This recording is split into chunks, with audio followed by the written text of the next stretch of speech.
Müasir informasiya dövründə Azərbaycan liderinin cəmiyyət və beynəlxalq ictimaiyyətlə açıq dialoqu xüsusi əhəmiyyət daşıyır. Prezident İlham Əliyevin yerli və xarici media nümayəndələrinə mütəmadi şəkildə müsahibələr verməsi bu baxımdan diqqət çəkən və beynəlxalq praktikada nümunə göstərilən yanaşmadır. Prezidentin istər daxili siyasi proseslər, istər regional və qlobal çağırışlar, istərsə də ən əsas məsələlər barədə açıq, dolğun və faktlara əsaslanan mövqeyi medianın operativ və obyektiv məlumat əldə etməsinə geniş imkan yaradır. Bu müsahibələr təkcə informativ xarakter daşımır. Eyni zamanda Azərbaycanın mövqeyinin dünya ictimaiyyətinə birbaşa və şəffaf şəkildə çatdırılmasında mühüm rol oynayır. Biz də Prezident İlham Əliyevlə müsahibələrdə iştirak edən jurnalistlərin təəssüratlarını öyrəndik. Bu həm bir şərəf məsələsidir, həm də məsuliyyət məsələsidir, böyük missiyadır. Ancaq xüsusilə onu qeyd etməliyəm ki, bugün biz tarixi eranı yaşayırıq. Bir epoxaya şahidlik eləyirik. Bu həmin dövrdür ki, bəlkə də bir çox ölkələrin 100 illər, 1000 illər ərzində keçdiyi dövr bizə təxminən bir qərinəlik dövrdə qismət olub. Çox əlamətdar hadisələrdən daha biri heç şübhəsiz. Mən Qarabağda doğulmuşam, Laçında, Güləbird kəndində. Və müharibəni öz gözlərimlə görmüşəm. Məcburi köçkünlük həyatı qismət olub, təəssüf ki. Və çox xoşdur ki, Qarabağ, eyni zamanda Laçın və bizim kəndimiz işğaldan azad olunduqdan sonra bizim öz kəndimizin təməl qoymasında, Azərbaycan Prezidentinin bizim kəndin təməl qoyma mərasimində də iştirak etmişəm və bu barədə xəbərləri də Azərbaycan xalqına oradan çatdıra bilmişəm.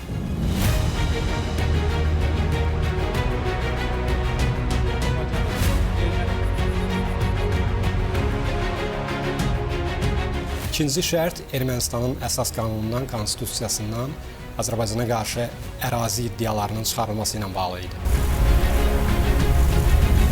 Bu növbəti qələbə idi. Yəni, müharibədə qələbə qazandığımız kimi biz sülhdə də zəfər çalırdıq və qeyd etməliyik ki, Amerika vaxtilə bu 8 avqust tarixində baş verirdi və 8 rəqəmi bizim üçün müqəddəsdir, 8 noyabr tarixi ilə.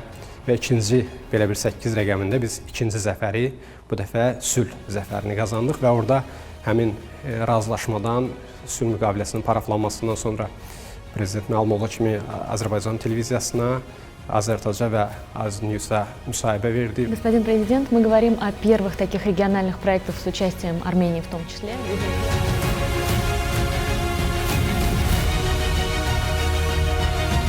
Fikrimcə, ölkə başçısı ilə olan müsahibədə iştirak etmək hər bir jurnalistin karyerasında ən vacib və ən önəmli hadisələrdən biridir və mən özümü çox xoşbəxt hiss edirəm ki, mən ikinci dəfə bu cür müsahibədə iştirak etmişəm və onu deyə bilərəm ki, əlbəttə müsahibənin ilk dəqiqələrində jurnalistlərin arasında həyəcan hissi var idi, lakin müsahibə zamanı o səmimiyyət görəndə və bütün istiqamətlərdə incə detallara qədər dəqiqlik görəndə əlbəttə ki, bizdə başqa bir his yarandı.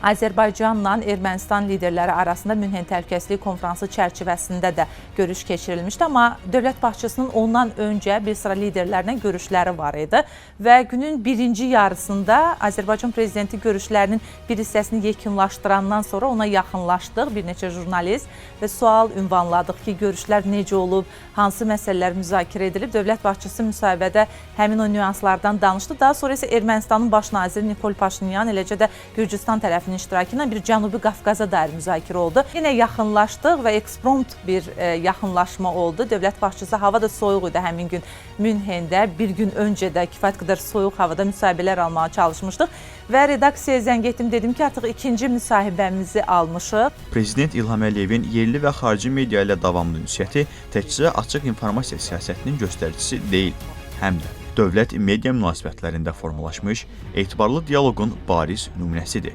Bu müsahibələr vasitəsilə Azərbaycan həqiqətləri birbaşa mənbədən, təhrif olunmadan və dolğun şəkildə beynəlxalq auditoriyaya çatdırılır.